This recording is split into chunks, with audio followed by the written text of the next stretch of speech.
నమస్కారం అండి. నేను మీ doctor Muvva Madhuri, senior fertility specialist Madhuri fertility, Madhuri hospital, Srinagar colony.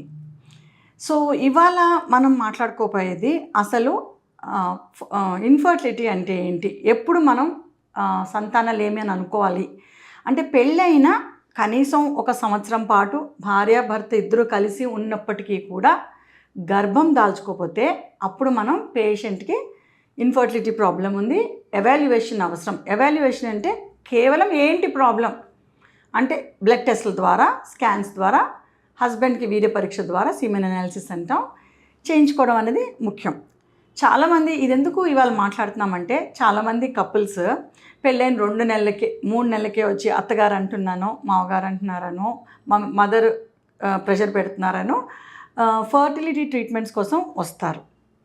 So జనరల్గా మీరు ఇంత అర్లీగా ఫర్టిలిటీ ట్రీట్మెంట్స్కి డాక్టర్ని సంప్రదించాల్సిన అవసరం ఏమీ లేదు. కనీసం 1 సంవత్సరం పాటు హస్బెండ్ వైఫ్ ఇద్దరు కూడా ఒకే ఇంట్లో ఉంటూ ఇద్దరు కలిసి ఉంటే కనుక అయినప్పటికీ గర్భం దాల్చకపోతే వెంటనే దగ్గరున్న ఫర్టిలిటీ స్పెషలిస్ట్ దగ్గరికి వెళ్ళండి. ఫర్టిలిటీ స్పెషలిస్ట్ దగ్గరికి ఎందుకు వెళ్ళాలి, అసలు మీకు ఏంటి ప్రాబ్లం, అసలు ఫర్టిలిటీ ట్రీట్మెంట్ అవసరమా, అవసరమైతే ఏ లెవెల్ ఆఫ్ ట్రీట్మెంట్ అవసరం అన్నది మీకు క్లియర్గా ఎక్స్ప్లెయిన్ చేయగలుగుతారు. ఆవిడ అందులోనే స్పెషలిస్ట్ కాబట్టి. సో మనము కొన్ని కండిషన్స్ ఉంటాయి. పెళ్ళి 2 నెలలే అయింది కానీ పేషెంట్ 30 సంవత్సరాలు దాటిపోయి ఉండి, కొంచెం ఇర్రెగ్యులర్ పీరియడ్స్ ఉండి, ఆల్రెడీ మీకు వయసు 30 years పైబడి పెళ్ళై 1 month అయినా కూడా వెంటనే డాక్టర్ దగ్గరికి వెళ్ళి కన్సల్ట్ అవ్వండి.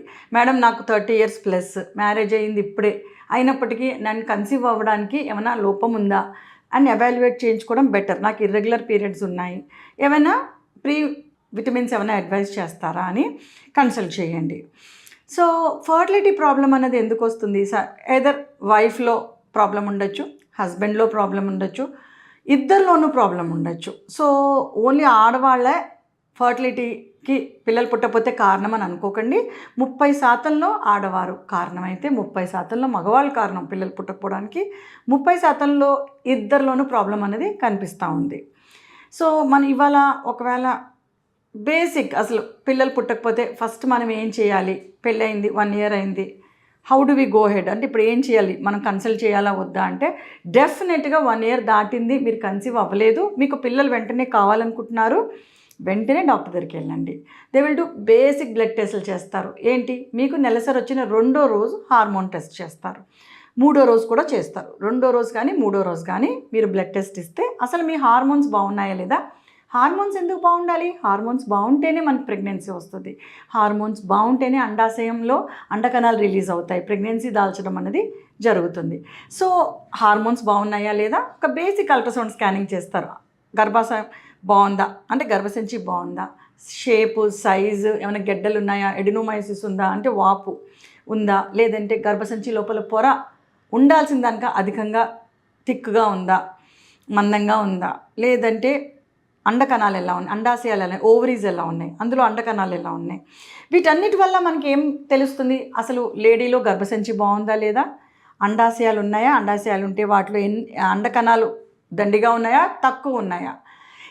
దీన్ని మనం మెడికల్ టర్మ్స్లో ఓవేరియన్ రిజర్వ్ అంటామండి. ఓవేరియన్ రిజర్వ్ అంటే ఈ స్త్రీకి ఎన్ని అండకణాలు, మనకి బ్యాంక్లో డబ్బులు ఉన్నట్టే అండాశయంలో ఎగ్స్ ఎన్ని ఉన్నాయి, అకౌంట్లో అసలు ఎన్ని ఎగ్స్ ఉన్నాయి, ఇవిడికి మంచి క్వాంటిటీ ఉన్నాయా, తక్కువ ఉన్నాయా, అసలు బాగా తగ్గిపోయినాయా. ఈ కాలంలో మనం స్త్రీలలో చూస్తుంది ఏంటంటే వయసు 40 ఏళ్ళకి వచ్చాక అండాశయంలో అండకణాలు తగ్గుతాయి, కానీ 40 ఏళ్ళ లోపలే కూడా మనకి అండకణాలు తగ్గిపోవడం అనేది చూస్తున్నామంటే అంటే లో ఓవేరియన్ రిజర్వ్. ఎగ్స్ అన్నీ తక్కువ క్వాంటిటీ, 40 years వస్తే ఉండాల్సినన్ని క్వాంటిటీ 25 ఏళ్ళకే చూస్తున్నాం. దీన్ని లో ఓవేరియన్ రిజర్వ్ అంటాం. 2 రకాల పేషెంట్స్ని చూస్తామండి మనం ఫర్టిలిటీలో. ఒకళ్ళు అండకణాలు బాగా ఎక్కువగా ఉంటారు, వాళ్ళని మనం పీసీఓడి అంటాం.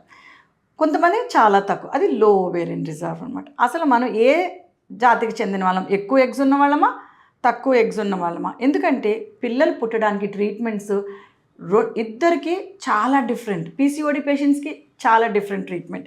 ఓవేరియన్ రిజర్వ్ తక్కువ ఉన్న వాళ్ళకి అంటే అండకణాలు తక్కువ ఉన్న వాళ్ళకి వేరే ట్రీట్మెంట్. సో ఇనీషియల్గా పేషెంట్కి 1 year అయినా ఎందుకు పిల్లలు పుట్టలేదు, గర్భసంచి బాగుందా లేదా, గర్భసంచి లోపల పొర బాగుందా లేదా, అండాశయాలు బాగున్నాయా, ఎగ్స్ బాగున్నాయా, హార్మోన్స్ బాగున్నాయా, జనరల్ కండిషన్ బాగుందా, లైక్ హిమోగ్లోబిన్ బాగుందా, thyroid, diabetes, kidney problems, liver problems ఇలాంటివి ఏమైనా ఉన్నాయా, హార్ట్ ప్రాబ్లమ్స్ చెక్ చేసుకుంటాం అనమాట. దీన్ని బేసిక్ ఎవాల్యుయేషన్ అంటామండి. హస్బెండ్లో కూడా సీమెన్ అనాలిసిస్ చేపిస్తాం, సీమెన్ కల్చర్ చేపిస్తాం.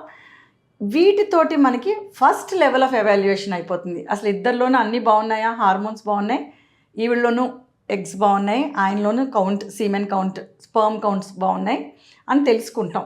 బాగున్నాయా లేదా అన్నది ఫస్ట్ స్టెప్. సో అందుకని అసలు ఎప్పుడు మనం కన్సల్ట్ చేయాలి డాక్టర్ని? పిల్లలు పుట్టట్లేదంటే ఎప్పుడు మనం వరీ అవ్వాలి, ఎప్పుడు మనం కన్సల్ట్ చేయాలి, ఎప్పుడు ఎవాల్యుయేట్ అంటే కేవలం బ్లడ్ టెస్టులు చేయించుకుని అంత బాగుందంటే ఇంకెంతకాలం మనం న్యాచురల్గా ట్రై చేయొచ్చు, ఎవరికి వెంటనే ట్రీట్మెంట్ కావాలి అన్నది తెలుసుకోవడానికి ఎలా వెళ్ళాలి ముందుకి అన్నదే ఇవాళ మనం మాట్లాడుకుంటున్నాం అనమాట.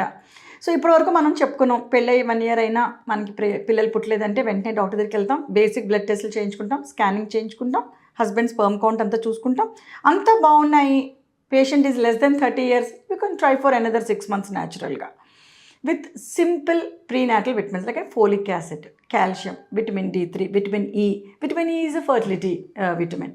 So vitamin E, B complex ఇవన్నీ ఇస్తాం. హస్బెండ్లో కూడా కొన్ని స్పర్మ్ కౌంట్ బాగున్నప్పటికీ కూడా వాటి క్వాలిటీ పెంచే మెడిసిన్స్ ఉంటాయి, యాంటాక్సిడెంట్స్, అవి పెడతాం. 6 months తర్వాత మళ్ళీ రివ్యూ చేసుకుంటాం. అప్పుడు కూడా ప్రెగ్నెన్సీ రాలేదు న్యాచురల్గా అంటే కొంచెం స్టెప్అప్ చేసుకోవాలి. ఏంటి problem, is there a bigger problem? అలాంటప్పుడు ఏంటి, గర్భసంచిలో ప్రాబ్లమా, హస్బెండ్ స్పర్మ్స్లో ప్రాబ్లమా, ఓవరీస్లో ప్రాబ్లమా, ట్యూబ్స్లో ప్రాబ్లమా? సో ఇవన్నీ ఎవాల్యుయేట్ చేసుకోవడానికి ఒక్కొక్కటి ఎవాల్యుయేట్ చేస్తాం. ఫర్టిలిటీ ట్రీట్మెంట్ అంటే మనము బేబీస్ని సృష్టించలేమండి, బట్ ప్రెగ్నెన్సీ రావడానికి ఐడియల్ కండిషన్ అంటే హార్మోన్స్ ఎంత ఉండాలో ఆ మోతాదులో ఉండేటట్టు చూసుకుని కావాల్సిన పోషకాహారం అడ్వైస్ చేసి, విటమిన్స్ అడ్వైస్ చేసి, ఏ టైంలో కలవాలి, అండాశయంలో అండకణాలు కరెక్ట్గా ఎదగడానికి మందులు పెట్టి దాన్ని ఓవ్యులేషన్ ఇండక్షన్ అంటాం. ఓవ్యులేషన్ ఇండక్షన్ చేసుకుని ఏ టైంలో రిలీజ్ అవుతుంది, కరెక్ట్గా టైమ్డ్ రిలీజ్కి అంటే పలానా టైంకి ఎగ్ రిలీజ్ అవ్వాలంటే ఒక ఇంజెక్షన్ ఉంటుంది. ఆ ఇంజెక్షన్ ఇస్తే కరెక్ట్ ఏ టైంకి ఎగ్ రిలీజ్ అవుతుందో టైమ్డ్ ఇంటర్ కోర్స్ అంటాం. ఆ టైంలో హస్బెండ్తో కలిస్తే కనుక, హస్బెండ్ అండ్ వైఫ్ కలిస్తే ప్రెగ్నెన్సీ వచ్చే ఛాన్స్ పెరుగుతుంది. Because that is the time. Egg release అయినాక 12 hours అది ప్రెగ్నెన్సీ తేగలిగే శక్తి ఉంటుందండి, తర్వాత దాని శక్తిని కోల్పోతుంది. సో ఆ 12 hour విండోలో హస్బెండ్ వైఫ్ కలవాలి. సో దాన్ని కూడా మనం గైడ్ చేయగలుగుతామన్నమాట. సో ఇవాళ మనకి తెలిసింది వెన్ టు కన్సల్ట్ డాక్టర్. ఇందాక ఏజ్ కూడా చాలా ఇంపార్టెంట్ అండి. ఏజ్ అండ్ వెయిట్ ఈ రెండు కూడా play a major role to get pregnant. ఏజ్ని మనం ఏమి చేయలేం, రెండు కూడా తక్కువ ఉండాలి, బరువు తక్కువ ఉండాలి, వయసు తక్కువ ఉండాలి మంచి ప్రెగ్నెన్సీ రావాలంటే. సో ఏజ్ని ఏమీ చేయలేం కాబట్టి వెయిట్ మన చేతుల్లో ఉంది కాబట్టి మనం సరైన బరువులో ఉంటేనే సరైన అండకణాలు రిలీజ్ అవుతాయి, హెల్దీ అండకణాలు రిలీజ్ అవుతాయి, హెల్దీ ప్రెగ్నెన్సీ వస్తుంది, హెల్దీ బేబీ పుడతారు. సో ఫస్ట్ స్టెప్ ఎవ్వరు ప్రెగ్నెన్సీ ప్లాన్ చేసినా కూడా, whether they are married for 10 years are married for 10 months, first important ఏంటంటే మీరే చెక్ యువర్ వెయిట్, బరువు ఎంతున్నారు. సో బరువు చూసుకోండి, ఇంట్లో మీరు వెయిట్ లాస్ ప్లాన్ చేసుకొని రైస్ తగ్గించుకోవడం, షుగర్స్, స్వీట్స్, సింపుల్ మెజర్స్ అండి. మీ రైస్ తగ్గించేసేయండి మొత్తం, షుగర్స్, స్వీట్స్ అసలు, ఎందుకంటే షుగర్ తగ్గించమంటే హనీ తినేస్తున్నారు, jaggery no, anything that is sweet avoid చేయండి, వీట్ కూడా అవాయిడ్ చేయండి, వాకింగ్ చేయండి, డైలీ ఎక్సర్సైజ్ చేయండి, స్టాటిక్ సైకిల్ ఉంటే ఇంట్లో 1/2 hour పొద్దున్న సాయంత్రం సైక్లింగ్ చేసుకోండి. జస్ట్ 5% వెయిట్ లాస్ చాలామంది కన్సీవ్ అయిపోతారండి. హస్బెండ్కి కూడా చాలా హెల్దీ ఫుడ్, స్మోకింగ్ ఆపిచ్చేసేయండి, డ్రింకింగ్ ఏమైనా ఉంటే ఆపండి, నాన్ వెజిటేరియన్ ఆపండి. ప్రెగ్నెన్సీ ప్లాన్ చేస్తున్న 3 months హస్బెండ్ అండ్ వైఫ్ ఇద్దరు కూడా హెల్దీగా తిని, ఇద్దరు వాకింగ్ చేసుకుని హ్యాపీగా ఇద్దరు కలిసి ఉంటే కనుక ప్రెగ్నెన్సీ వచ్చే ఛాన్స్ 3 to 6 monthsలో బాగా పెరుగుతుందండి. ఇవన్నీ మనము ఫస్ట్ బేసిక్ బ్లడ్ టెస్ట్లు, స్కాన్స్ చేయించుకున్నాక మీకు డాక్టర్ గారు అడ్వైస్ చేస్తారనమాట. ఈ సింపుల్ మెజర్స్తో అవ్వకపోతే ట్రీట్మెంట్స్ స్టెప్అప్ చేస్తాం, అంటే IUI ఆర్ IVF ప్లాన్ చేసుకోవచ్చు. వాటి గురించి మనం నెక్స్ట్ ఎపిసోడ్స్లో మాట్లాడుకోవచ్చు.